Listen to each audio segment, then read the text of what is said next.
तीसरा पाठ का अध्ययन किया था। तीसरे पाठ का जो नाम था वो था चतुर किसान। आज हम लोग चौथे पाठ की ओर बढ़ रहे। जो फोर्थ नंबर का जो पाठ है वो है माँ को पत्र। बच्चों, पत्र लिखना तो अब आजकल तो कम हो गया है। आजकल मोबाइल फ़ोन आने के कारण हम लोग हमारे दूरस्थ बैठे हुए किसी भी रिश्तेदार या परिचित या हमारे मित्र जो है उनसे हम मिनटों में बात कर लेते। पर पहले के समय में ऐसा नहीं था। पहले जो है अगर हमें किसी की खोज खबर चाहिए या किसी के बारे में जानकारी चाहिए या अपनी जानकारी उनको वहाँ तक पहुँचाना है तो हमें पत्र का सहारा लेना पड़ता था। तो इसी तरह का एक पत्र भी है। एक स्वतंत्र वीर जो सुभाष चंद्र बोस है, उन्होंने अपनी माता को लिखा था। इसमें इन्होंने कुछ खेद व्यक्त किया है। अपना मन के विचार जो है अपनी माँ को उन्होंने लिखकर भेजे हैं। उनको भारत देश के प्रति बड़ा प्रेम था।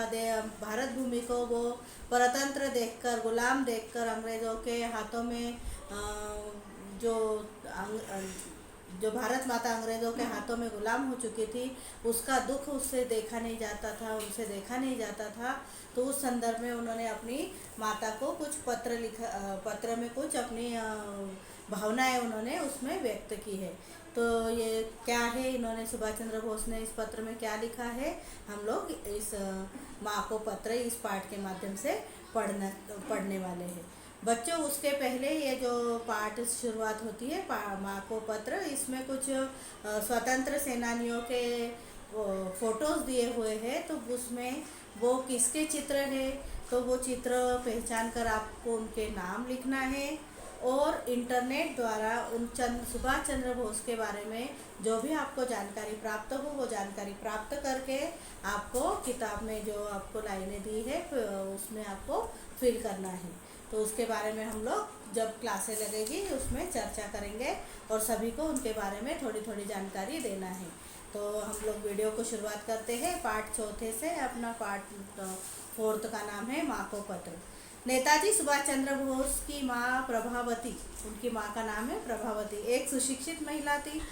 नेताजी अपने मन की भावनाओं को पत्र के माध्यम से अपनी माँ को बताया करते थे। हमेशा का उनका वो था, अगर उनको नेताजी को कुछ अपनी माँ को बताना है, वो दूर बैठे हुए थे, तो वो अपने पत्रों के द्वारा अपने विचारों को वो लिखते थे।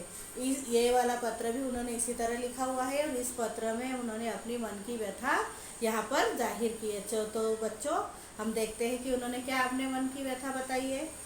ये पत्र जो है रांची से लिखा गया है और दिन था रविवार का दिन। लिखा है उन्होंने, आदरणीय माँ, मुझे काफ़ी समय से कोलकाता के समाचार नहीं मिले। सुभाष चंद्र बोस जी का जन्म जो है या उनका जन्मस्थली जो है वो कोलकाता है। तो कोलकाता में क्या हो रहा है क्या नहीं, ये तो रांची में है, तो कोलकाता में क्या हो रहा है इसकी जानकारी उनको नहीं है। तो उन्होंने कहा कि मुझे समाचार नहीं मिल रहे हैं। आशा करता हूँ कि सभी लोग स्वस्थ होंगे। मैं समझता हूँ कि शायद आपको समयाभाव के कारण आप पत्र नहीं लिख पाए। अपनी माँ से भी कह रहे हैं कि बहुत दिनों से आपका पत्र नहीं आया, हो सकता है आपके पास समय की कमी होगी, आप किसी और कार्यों में व्यस्त होंगे जिस कारण से आपने मुझे पत्र नहीं लिखा। मेज दादा की परीक्षा कैसी रही? उनके भाई होंगे, उनके भाई का नाम जो है मेज दादा। तो कोई एग्ज़ाम दे रहे होंगे तो उस एग्ज़ाम के बारे में सुभाष चंद्र बोस पूछ रहे हैं कि मेज दादा की परीक्षा कैसी रही?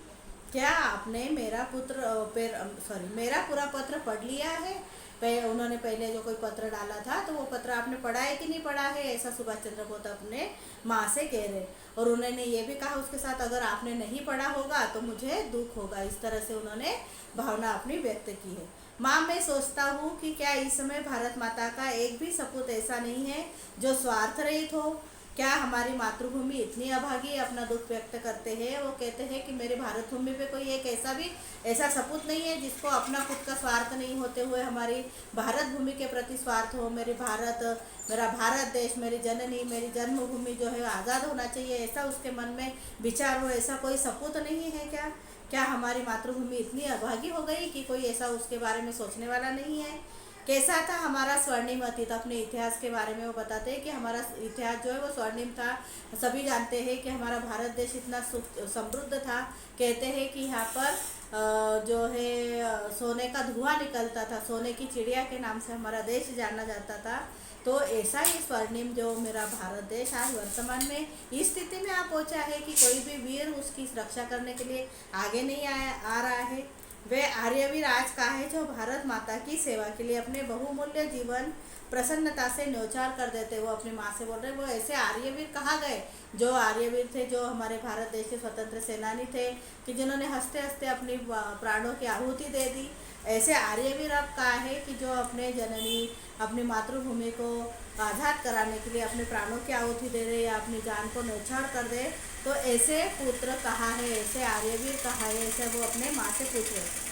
लेकिन क्या आप केवल हमारी माता है, या वो अपनी माँ से कह रहे हैं कि माँ आप सिर्फ हमारी माता है क्या? नहीं, तो आप सिर्फ केवल हमारी माता नहीं है, तो ये जितने भी भारतवासी हैं उनकी आप माँ हैं। यदि आप सबकी माँ हुई तो सब भारतवासी आपके पुत्र हुए। तो क्या आपको पुत्रों का दुख व्यथित नहीं करता? पुत्रों का दुख मतलब भारत देश पर रहने वाले जो नागरिक हैं उनके ऊपर जो अत्याचार हो रहा है अंग्रेज़ों द्वारा, उनका दुख देखकर क्या आप दुखी नहीं होते? ऐसा वे अपनी माँ से कह रहे हैं। वो कह रहे हैं कि क्या आपको ये सब दुख देखकर आप विचलित नहीं होते?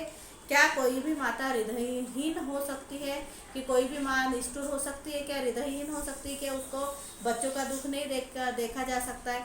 माँ तो वो होती है जिसको बच्चे का दुख बिल्कुल देखा नहीं जाता। वो अपनी माँ बच्चे के दुख के लिए वो कुछ भी करने को तैयार रहती है और पूरे समय एक साये की तरह अपने बच्चे के पीछे लगी रहती है।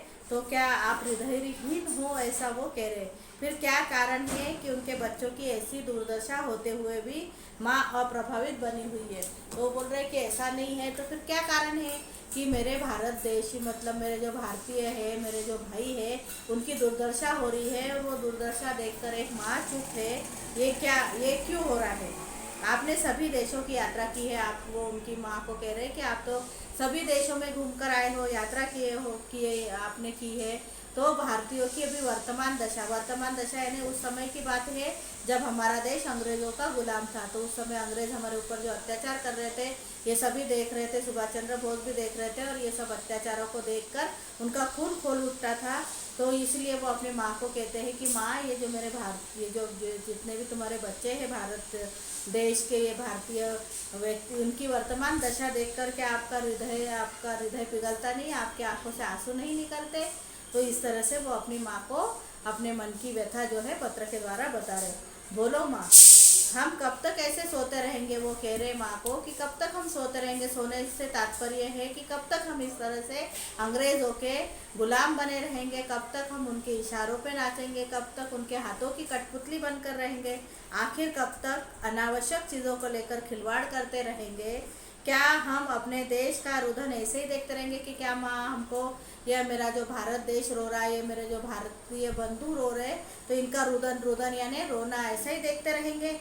अब और प्रतीक्षा नहीं की जा सकती है। उनका बड़ा खून खोल उठा ये जो अत्याचार हो रहे हैं अंग्रेज़ों द्वारा, वो देखकर उनका हृदय बड़ा विचलित है। और उन्होंने अब यहाँ पे साफ तौर पे कहा है कि माँ, अब नहीं, अब और प्रतीक्षा नहीं, अब तो आज़ादी के लिए, भारत भूमि को आज़ाद कराने के लिए कुछ तो करना पड़ेगा। हमें अपनी जड़ता से जागना होगा। जो हम जड़ बन बैठे हैं, हम दुर्लक्ष्य कर रहे हैं उन चीज़ों की तरफ, अरे जाने दो, कौन ये करेगा। तो ये सब चीज़ें नहीं होना चाहिए। अगर एक को कोई तकलीफ हो रही तो वो एक की तकलीफ न होते हुए संपूर्ण भारत देशवासियों की तकलीफ है। तो इस तरह से हमें जड़ता से जागना पड़ेगा।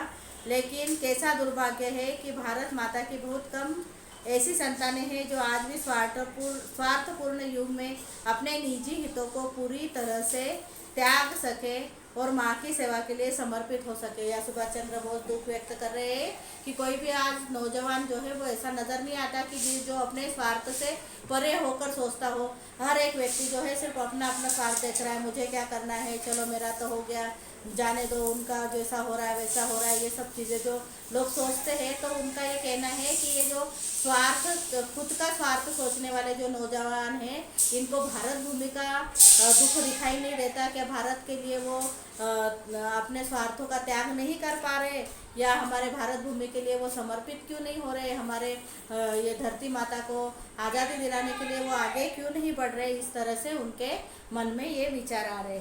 हमें यह मनुष्य जीवन मिला है। अब नेताजी कह रहे हैं कि मनुष्य जीवन जो है वो बड़ा दुर्लभ होता है। सभी को पता है मनुष्य जन्म अगर दुर्लभ है तो जो मनुष्य जन्म हमें मिला है तो उसको हमको किसी अच्छे कार्य में लगाना चाहिए। मनुष्य जीवन मिला है, साथ में बुद्धि दी है। मनुष्य ही एक ऐसा प्राणी है जिसको ईश्वर ने बुद्धि प्रदान की है। इसके अलावा चेतना और आत्मा जैसे गुण मिले। चेतना यानी हमारी चेतना जागृत होती है, अगर अच्छे कार्य हो रहे तो हम खुश होते हैं, बुरे कार्य हो रहे तो हम दुखी होते हैं। तो ये चेतना भी हमारे अंदर है, आत्मा जैसी चीज़ भी हमारे अंदर है। लेकिन इन सब के होते हुए भी यदि हम पशु के समान खाने और सोने से संतुष्ट रहे, अगर ईश्वर ने हमको ये एक्स्ट्रा चीज़ें प्रदान की है तो इसका मतलब ये है कि हमको उसका उपयोग करके देश के कल्याण के लिए, भारतवासियों के कल्याण के लिए, हमारी जो जनता है उसके कल्याण के लिए हमें कुछ कार्य करना चाहिए। पर सिर्फ हम अगर पशुओं समान खाना और सोना ही करते रहेंगे तो पशु में और हमारे में कोई अंतर नहीं रह जाएगा। पशु सिर्फ ये चीज़ें इसलिए करते हैं क्योंकि उनको बुद्धि जो है वो ईश्वर ने नहीं दी है, उनको सोचने समझने की क्षमता नहीं दी है। वो सोचने समझने की क्षमता जो है वो मनुष्य के अंदर है। तो अगर मनुष्य भी जानवरों की तरह सिर्फ खाना और सोना करता रहेगा तो मनुष्य में और जानवरों में क्या फ़र्क रहा है। तो हम तो इस तरह से इंद्रियों के दास बने। इंद्रियों के दास ने पेट को भूख लगी इसलिए पेट को खाना देकर शांत किया, नींद आ रही है तो चैन की नींद ले ली। यानी ये सब जो चीज़ें हैं, यानी हमारे जो इंद्रिय है ये हमारे बस में नहीं, हम उसके दास हो गए। जैसे इंद्रिय हमको बोलेगा हम उस तरह से करेंगे। तो हम मनुष्य जो है वो सिर्फ केवल खुद की चिंता करता है और खुद में ही जीने में वो सार्थकता मानता है कि मैंने जो किया मेरे घर के लिए करना है, मुझे ये करना है वो करना है, तो सिर्फ खुद के लिए करता रहता है। तो ये सब चीज़ें नहीं होना चाहिए, ऐसा सुभाष चंद्र बोस जी का यहाँ पे कहना है। मैं आपको यह सब क्यों लिख रहा हूँ, अब वो माँ से ये भी बोल रहे हैं मैं तो लिख रहा हूँ अपने मन के विचार, जो मेरे मन में आ रहा है वो मैं लिख रहा हूँ, पर मैं आपको भी क्यों लिख रहा हूँ। आप ही कहे यह सब बातें मैं किससे करूँ। आप कहेंगे ये मैं लिख रहा हूँ तो मैं इसलिए लिख रहा हूँ कि मेरे मन के विचार बताने के लिए, या मुझे किसी को कोई ऐसा मेरे पास नहीं है व्यक्ति जिनके पास मैं अपने मन के विचार व्यक्त करूँ, इसलिए मैं ये लिखकर आपको पत्र में लिख रहा हूँ, ऐसा वो कह रहे हैं। कौन मेरी बातें सुनेगा। अगर मैं इस टाइप की बातें करूँगा तो कोई बात तो मेरे से नहीं करेगा। सभी बोलेंगे ये तो व्यक्ति पागल हो गया, किस तरह की बातें करता है, इसको अपना अपना देखना चाहिए, फालतू झमेले में टांग अड़ा रहा है। इस तरह के लोग बातें करेंगे तो कोई इसको गंभीरता से नहीं लेगा। जिनके जीवन स्वार्थ से प्रेरित है, जिनको सिर्फ अपना अपना दिखता है, वो व्यक्ति तो कदापि भी मेरी बात नहीं सुनेंगे, ऐसा सुभाष चंद्र बोस कहते हैं। तो मैं अब ये मेरे मन की बात किसको लिखूँ तो किसको बताऊँ, तो इसलिए मैं आपको पत्र के द्वारा ये लिखकर बताता हूँ। वे कभी इस प्रकार नहीं सोच सकते। अर्जुन, अगर मैं किसी व्यक्ति के सामने अगर मेरी मन की बात रखूँ तो वो मेरे विचारों से सहमत नहीं होगा, क्योंकि वैसा अगर कोई सहमत हो गया तो इसका मतलब ये होगा कि उनके स्वार्थ पर आँच आ जाएगी। मतलब उनको जो उनके लिए करना है वो चीज़ें वो नहीं कर पाएंगे, इसलिए वो मेरी बात नहीं मानेंगे, ऐसा सुभाष चंद्र बोस जी यहाँ पर कह रहे हैं। लेकिन एक माँ का जीवन तो स्वार्थ रहित होता है। तो उन्होंने कहा कि माँ, आप तो जानते हो माँ का जीवन स्वार्थ रहित होता है। माँ कभी अपने खुद के लिए नहीं सोचती है, वो सबसे पहले सोचती है अपने बच्चों के लिए। अगर कुछ बनाएगी खाने के लिए भी तो पहले वो अपने बच्चों को खिलाएगी, घर के दूसरे सदस्यों को खिलाएगी, फिर वो खुद खाएगी। भले ही उसके लिए बचे या नहीं बचे, वो जितना मिलेगा उसमें वो संतुष्ट हो जाती है। वो खुद के बारे में सोचने के पहले वो बच्चों के बारे में सोचती है, कुछ खरीदने के पहले वो बच्चों को कुछ खरीदने के बारे में सोचती है। तो ऐसी स्वार्थ रहित माँ होती है जो अपने बारे में न सोचते हुए हमेशा अपने बच्चों और या दूसरे लोगों के बारे में सोचती है। तो अगर कोई माँ अपने बच्चे से कहे कि तुम अपने आप से संतुष्ट रहो तो कोई क्या कह सकता है। पर अगर माँ ही स्वार्थी हो जाए और वो कहे कि भाई बेटा देख लो, तुमको मिले खाने को तो खा लो, नहीं तो शांति से रहो, चुपचाप रहो, संतुष्ट हो जाओ तुम जो है उसमें, अगर ऐसा माँ कहने लगी तो कैसा होगा। परंतु इस प्रकार तो भले आदमियों की कमी हो जाएगी, पर अगर ऐसा करेंगे हम लोग तो अच्छे इंसानों की कमी हो जाएगी। जैसे एक माता में गुण होता है, ऐसा गुण जो है स्वर्ग में सब में होना चाहिए। और भविष्य के बारे में कोई आशा नहीं रह जाएगी। अगर हर व्यक्ति सिर्फ अपने अपने स्वार्थ के बारे में सोचता रहे, कुछ दूसरों के स्वार्थ के, दूसरों के हित के बारे में न सोचते हुए सिर्फ अपने ही हित या अपने ही स्वार्थ पूर्ति में लगा रहेगा अगर व्यक्ति, तो भविष्य में इनसे कोई आशा नहीं की जा सकती कि ये देश के लिए कुछ करेंगे या किसी दूसरे व्यक्ति के लिए कुछ नहीं करेंगे। और क्या होगा इससे? इससे क्या होगा? सिर्फ वो अपना स्वार्थ पूरा करता रहेगा और बाद में उसके हाथ में पछतावे के अलावा कुछ हाथ न रहेगा। अगर मुझे जीवन में इससे अधिक कुछ नहीं प्राप्त करना है तो मैं जीवित ही क्यों रहूं? आप जो सुभाष चंद्र बोस जो है वो स्वार्थी नहीं है, वो अपने बारे में न सोचते हुए भारत भूमि के बारे में सोच रहे हैं, भारत देश के बारे में सोच रहे हैं, इस देश पर जो असंख्य भारतवासी है उनके सुख दुख के बारे में वो सोच रहे हैं। तो वो कह रहे हैं कि अगर मैं ऐसा नहीं कर पाऊँ, अगर मैं उनके बारे में सोच के उनके लिए कुछ न कर पाऊँ तो मेरा जीवित रहना कोई काम का नहीं है। अगर मैं जीवित हूँ तो मुझे कोई ऐसा कार्य करना चाहिए कि जिससे मेरे जो भारतीय बंधु है वो सुखी रहे, उनको कोई कष्ट नहीं हो, इस तरह से उनका सोचना है। अब वो प्रभु से प्रार्थना करते हैं कि मेरी प्रभु से प्रार्थना है कि मैं अपना संपूर्ण जीवन दूसरों की सहायता में बिता सकूं। सुभाष चंद्र बोस कहते हैं कि मैं अपने लिए जिया तो क्या जिया, मुझे तो दूसरों के लिए जीना है। अगर मैं इस तरह से अगर नहीं जी पाया तो क्या है? तो वो ईश्वर से प्रार्थना करते कि ईश्वर मुझे ऐसी ताकत दो, मुझे ऐसा एक आप क्या बोलेंगे उसको कि मतलब एक प्रेरणा दो कि मैं मेरा जो संपूर्ण जीवन है वो दूसरों की सहायता में, सेवा में बिता सकूं, ऐसा वो ईश्वर से प्रार्थना करते हैं। मुझे आशा है कि वहाँ सब कुशल होंगे। वो अभी पत्र का एंड करते हुए अपनी माँ को कहते हैं कि माँ, मेरे मन में जो विचार थे, मेरा जो विचार है मैंने आपको पत्र द्वारा लिखा, मैं अगर मेरे मन के विचार आपको नहीं बताऊंगा तो किसको बताऊंगा? अब वो आखिरी में कह रहे हैं कि वहाँ सब कोलकाता में सभी सब कुछ ठीक होंगे, यहाँ पर भी मैं आनंद से हूँ। हाँ हाँ, कृपया मेरा प्रणाम स्वीकार करें। अपनी माँ को आखिरी में उन्होंने प्रणाम कहा है और उन्होंने कहा कि ये जो मैंने पत्र लिखा है, मेरे जो विचार आपको लिख के भेजे हैं, इसका उत्तर आप अवश्य दें और मैं आपके पत्र की प्रतीक्षा करूंगा कि आप क्या सोचते हो या मेरा जो सोचना है वो सही है या गलत है। इस तरह का मार्गदर्शन करते हुए पत्र का उत्तर आप मुझे दीजिए, ऐसा यहाँ पर सुभाष चंद्र बोस अपनी माँ को विनंती करते हैं और कहते हैं कि मैं आपके पत्र की प्रतीक्षा करूंगा।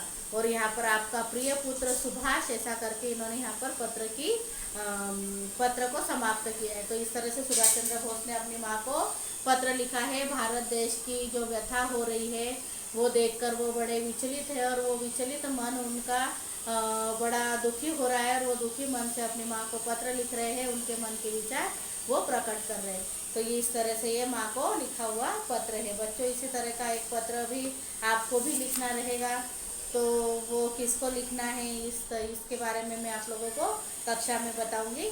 तो ये पाठ आपको कैसा लगा? अच्छा, और आपको सुभाष चंद्र बोस के बारे में और क्या जानकारी है इसके बारे में आप इंटरनेट से खोज कीजिए और कुछ पंक्तियाँ अपनी किताब में ज़रूर लिखिए। तो मिलते हैं अगले वीडियो में हम लोग कक्षा 6 के 5वें नंबर का जो पाठ है काला पानी, उसमें। तब तक के लिए आप घर में रहिए, सेफ रहिए और ये जो पाठ है उसका अच्छे से अध्ययन कीजिए।